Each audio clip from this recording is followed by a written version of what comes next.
नमस्कार, स्वागत है आपका हमारे YouTube चैनल टूवर्ड्स समृद्धि में। यह है आपका साप्ताहिक शेयर बाजार रिव्यू, जहां हम हर हफ्ते की बड़ी खबरों, बाजार की गतिविधियों, आने वाले हफ्ते के महत्वपूर्ण इवेंट्स और स्टॉक्स टू वॉच पर चर्चा करेंगे।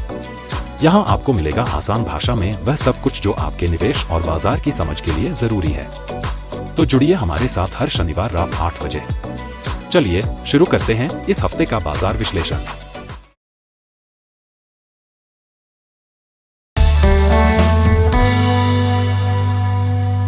निफ्टी 50 ने 13 जून 2025 को डेली क्लोजिंग 24,718 के आसपास दी, जो कि लगभग 1.14% की गिरावट को दर्शाता है। यह क्लोजिंग एक मजबूत सपोर्ट जोन के बिल्कुल ऊपर है, यानी S1 24,535। अगर यह लेवल टूटता है तो अगला सपोर्ट S2 यानी 23,641 पर दिखाई देता है। वहीं ऊपर की ओर R1 25,100 और R2 25,500 पर अहम रेजिस्टेंस दिखाई दे रहे हैं। पिछले कुछ हफ्तों से निफ्टी एक सीमित रेंज में ट्रेड कर रहा है, लगभग 24,500 से 25,500 के बीच। इस रेंज में वीकली रेसिस्टेंस के पास बिकवाली और सपोर्ट के पास खरीदारी देखने को मिल रही है। चार्ट में 50 EMA निफ्टी को अच्छा सपोर्ट दे रहा है, जो बुलिश संकेत है, लेकिन फिलहाल प्राइस रेजिस्टेंस के पास रुकता नजर आ रहा है। इस सप्ताह की कैंडल थोड़ी नेगेटिव है, जो दर्शाता है कि मार्केट में अनिश्चितता बनी हुई है। अगर निफ्टी S1 के नीचे क्लोज करता है तो साइडवेज से नीचे की ओर ब्रेकडाउन हो सकता है। वहीं अगर R2 के ऊपर क्लोजिंग आती है तो 26,278 R3 तक की रैली संभव है। साथ ही इजरायल ईरान युद्ध के चलते कच्चे तेल क्रूड ऑयल की कीमतों में तेजी आई है, जिससे भारतीय बाजार खासकर निफ्टी 50 पर दबाव बना है। क्रूड महंगा होने से इन्फ्लेशन और इनपुट कॉस्ट बढ़ने की आशंका है, जिसका असर ऑटो, FMCG और पेंट सेक्टर जैसे तेल निर्भर इंडस्ट्रीज पर पड़ा है। इससे निवेशकों में डर और शॉर्ट टर्म वॉलेटिलिटी देखने को मिल रही है। इसलिए मार्केट फिलहाल एक वेट एंड वॉच मोड में है। बैंक निफ्टी ने 13 जून 2025 को साप्ताहिक क्लोजिंग 55,527 के आसपास दी, जो कि लगभग 1.86% की गिरावट को दर्शाता है। यह गिरावट एक नॉर्मल प्रॉफिट बुकिंग की तरह देखी जा सकती है, क्योंकि इससे पहले कई हफ्तों तक लगातार तेजी बनी हुई थी। वर्तमान में बैंक निफ्टी 1.0 फिबोनाची स्तर यानी S1 54,501 के ठीक ऊपर ट्रेड कर रहा है, जो एक अहम सपोर्ट जोन है। अगर आने वाले दिनों में यह लेवल टूटता है तो अगला सपोर्ट S2 51,462 पर है, जहां 50 EMA भी मौजूद है, जो टेक्निकल रूप से एक मजबूत सपोर्ट माना जाता है। वहीं ऊपर की दिशा में R1 58,668 पर है, जो फिबोनाची का 1.618 एक्सटेंशन लेवल है। यह एक अहम रेजिस्टेंस बन चुका है, जहां से पिछली बार मार्केट में सेलिंग प्रेशर देखने को मिला था। अगर प्राइस फिर से 56,500 के ऊपर टिकता है तो बुलिश मोमेंटम दोबारा लौट सकता है और R2 यानी 65,410 की तरफ मूव संभव है। इजरायल ईरान तनाव ने ग्लोबल मार्केट में जियोपॉलिटिकल रिस्क को बढ़ा दिया है, जिससे कच्चे तेल की कीमतों में तेजी आई है। क्रूड ऑयल महंगा होने से भारत जैसे तेल आयातक देशों पर महंगाई का दबाव बढ़ता है। इससे रिजर्व बैंक ब्याज दरें बढ़ाने पर मजबूर हो सकता है। ब्याज दरों में बढ़ोतरी की आशंका से बैंकिंग सेक्टर की नेट इंटरेस्ट मार्जिन (NIM) पर असर पड़ सकता है, खासकर अगर लोन डिमांड घटती है। इसके अलावा बॉन्ड यील्ड्स में उतार चढ़ाव से बैंकों के इन्वेस्टमेंट पोर्टफोलियो में नुकसान भी हो सकता है।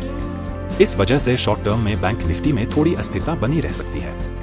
हालांकि मीडियम टू लॉन्ग टर्म में अगर इन्फ्लेशन कंट्रोल में आता है और मैक्रो सिचुएशन स्टेबलाइज होती है तो बैंकिंग सेक्टर फिर से तेजी पकड़ सकता है। 13 जून 2025 को इंडिया विक्स की साप्ताहिक क्लोजिंग 15.08 पर हुई, जो लगभग 3% की हल्की तेजी दिखाती है। फिलहाल विक्स अपने मिड जोन में है, ना ज्यादा डर है ना ज्यादा राहत।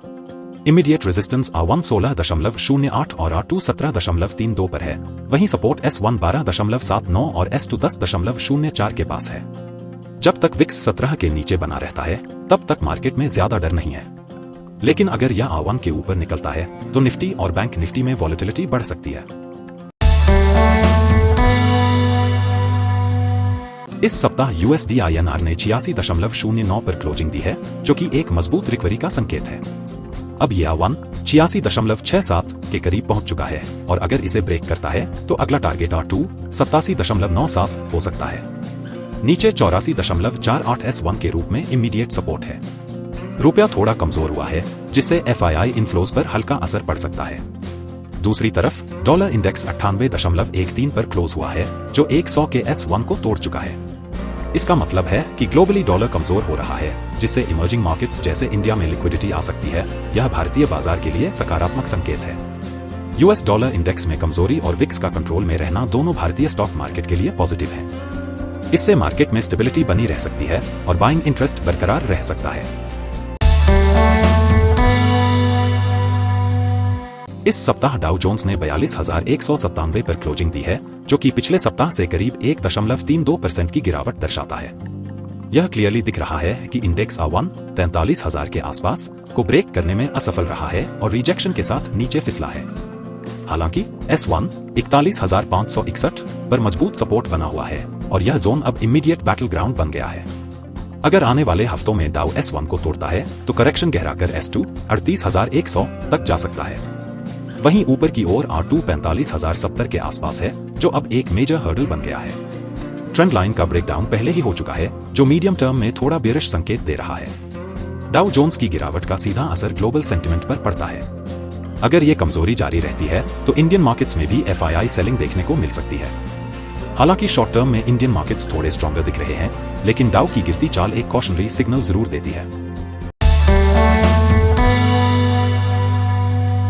इस सप्ताह नैस्डैक ने 21,636 पर क्लोजिंग दी है, जो कि लगभग 0.44% की हल्की गिरावट है। प्राइस ने हाल ही में अपने पुराने अपर ट्रेंड चैनल से ब्रेकडाउन दिया था, लेकिन अब वह फिर से उसी ट्रेंड लाइन के आसपास संघर्ष करता दिखाई दे रहा है। यह एक टिपिकल पुलबैक या रीटेस्ट जोन है, जहां से रिवर्सल या फिर फ्रेश ब्रेकआउट दोनों संभावनाएं खुली हैं। R1 फिलहाल 22,000 के पास है, जहां से इस बार रिजेक्शन मिला। अगर नैस्डैक इस लेवल को डिसाइसिवली ब्रेक करता है तो R2 की तरफ मूव संभव है। नीचे की तरफ इमीडिएट सपोर्ट S1 19,787 और मेजर सपोर्ट S2 18,355 पर है। यह दोनों लेवल मीडियम टर्म बुल्स के लिए क्रूशल साबित होंगे। चूंकि नैस्डैक में ज्यादातर टेक हेवी स्टॉक्स शामिल हैं, इसका परफॉर्मेंस ग्लोबल टेक सेंटिमेंट को दर्शाता है। इंडियन IT स्टॉक्स अक्सर नैस्डैक के ट्रेंड को फॉलो करते हैं। यदि नैस्डैक में वीकनेस बनी रही तो इन्फोसिस, TCS, HCL जैसी कंपनियों पर दबाव आ सकता है। वहीं अगर ब्रेकआउट आता है तो IT सेक्टर को स्ट्रॉन्ग बूस्ट मिल सकता है। इस सप्ताह के कैंडल क्लोजिंग से यह स्पष्ट है कि इंडियन शेयर मार्केट एक संवेदनशील मोड़ क्रिटिकल जंक्चर पर खड़ा है। निफ्टी ने 24,718 और बैंक निफ्टी ने 55,527 पर सप्ताह का समापन किया। दोनों में लगभग 1-2% की गिरावट दर्ज हुई। यह गिरावट पैनिक सेल नहीं बल्कि एक हेल्थी करेक्शन की तरह देखी जा सकती है, खासकर जब पिछले कुछ हफ्तों में मार्केट ने बड़ी रैली दी थी। ग्लोबल मार्केट्स भी दबाव में हैं। डाउ और नैस्डैक जैसे यूएस इंडेक्सेस ने भी कमजोरी दिखाई है, जिससे भारतीय बाजारों में सेंटिमेंट थोड़े कमजोर हुए हैं। टेक्निकल चार्ट पर निफ्टी अभी भी 50 EMA के ऊपर है, जो एक होपफुल संकेत है, लेकिन शॉर्ट टर्म में वॉलेटिलिटी बनी रह सकती है। जियोपॉलिटिकल असर, इजराइल वर्सेस ईरान वॉर और crude oil spike. Israel Iran तनाव ने ग्लोबल जियोपॉलिटिकल रिस्क को बढ़ाया है। इसका सबसे सीधा असर क्रूड ऑयल पर पड़ा है। कीमतें $90 से ऊपर जा चुकी हैं। भारत जैसे तेल आयातक देश के लिए ये चिंता का विषय है, क्योंकि कच्चा तेल महंगा होने से इन्फ्लेशन बढ़ता है, जिससे आम जनता और कंपनियों की लागत बढ़ जाती है। गवर्नमेंट का फिस्कल डेफिसिट प्रभावित हो सकता है, क्योंकि सब्सिडी और खर्च बढ़ते हैं। सेक्टर्स जैसे ऑटो, पेंट्स, एविएशन और FMCG पर इनपुट कॉस्ट प्रेशर दिखने लगा है। FIIs ऐसी स्थितियों में सावधानी बरतते हैं, जिससे फंड आउटफ्लो हो सकता है। डॉलर इंडेक्स में कमजोरी देखने को मिल रही है। ये इमर्जिंग मार्केट्स के लिए राहत की बात है, क्योंकि इससे लिक्विडिटी भारत जैसे देशों की ओर बढ़ सकती है। इंडिया विक्स 15 के आसपास है, यानी डर का स्तर फिलहाल कंट्रोल में है। जब तक विक्स 17 के नीचे है, पैनिक का माहौल नहीं बनता। ट्रेडर्स के लिए सलाह है, रिस्क मैनेजमेंट को प्राथमिकता दें। स्टॉप लॉस क्लियर रखें और ओवर ट्रेडिंग से बचें। इन्वेस्टर्स डरे नहीं। यह गिरावट कोई क्रैश नहीं है। फंडामेंटली स्ट्रॉन्ग कंपनियों में सिप या स्टैगर्ड इन्वेस्टमेंट जारी रखें। लॉन्ग टर्म इन्वेस्टर्स को शॉर्ट टर्म हेडलाइंस से परेशान नहीं होना चाहिए। मार्केट ना कभी सीधा ऊपर जाता है, ना हमेशा नीचे। यह एक वेव है, जर्नी है। जियोपॉलिटिकल टेंशंस और ऑयल स्पाइक जैसे एक्सटर्नल इवेंट्स टेम्पररी होते हैं। हर स्टॉर्म के बाद आसमान फिर से साफ होता है। जो इन्वेस्टर धैर्य, विवेक और मजबूत रणनीति के साथ टिके रहते हैं, वही कंपाउंड करके सफलता पाते हैं। अगर आप सही सोच, सही दिशा और स्टडी अप्रोच के साथ चलते हैं, तो बाजार की हर गिरावट आपके लिए मौका बन सकती है। Think long term, stay grounded, grow study. तो दोस्तों, ये था इस हफ्ते का शेयर बाजार रिव्यू। उम्मीद है आपको हमारा ये विश्लेषण पसंद आया होगा और आपकी जानकारी में बढ़ोतरी हुई होगी। अगर आपको ये वीडियो अच्छा लगा तो इसे लाइक और शेयर करना न भूलें। और हाँ, हमारे चैनल टुवर्ड्स समृद्धि को सब्सक्राइब करें ताकि आप कोई भी अपडेट मिस न करें। हमसे जुड़े रहें और अपने सवाल या सुझाव नीचे कमेंट में जरूर लिखें। मिलते हैं अगले शनिवार रात 8 बजे। तब तक के लिए नमस्कार।